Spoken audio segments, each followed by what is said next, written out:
Hello, Ate Mau. Ano nararamdaman mo? Masakit sa katawan. Masakit sa ulo. Hi, Sarita. Ikaw, kumustang swimming? Ito, cute pa rin. Ay! Isang bandot eh. Ayoko na ng Kami nagdala. Huwag ka nang iinom na huwag ka na rin magbo-blowjob kasi. dapat nasawa ko ng Hello! Tama! Ay, dito kami sa condo ni Ate Mau at dito kami sa kwarto. Galing na kami mag-swimming ni Sarita. Gusto ko pa rin matulog. Go! Kasi naantok pa. Pero nag-makeup na. Ito ang sa labas ng kanilang house. Ayan. Ay, wala pa rin magawa. Dito tayo ngayon sa kanilang sala. Wait.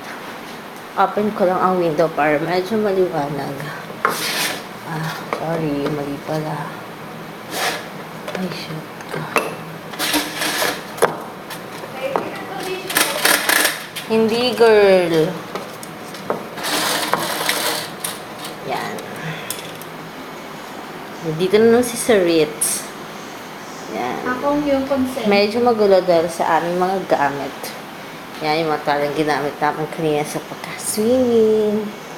Ang aming kinain. Yan.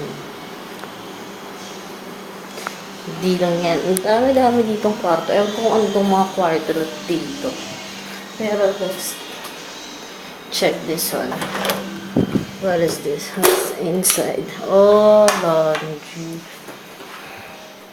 Yan. May laundry room pa sila. And this one, another CR.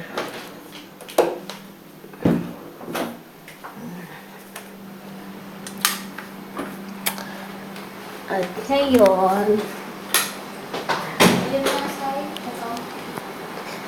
paano magawa kundi here. Another CR.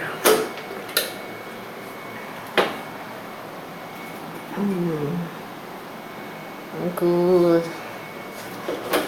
At pa sa kwarto niya, meron din.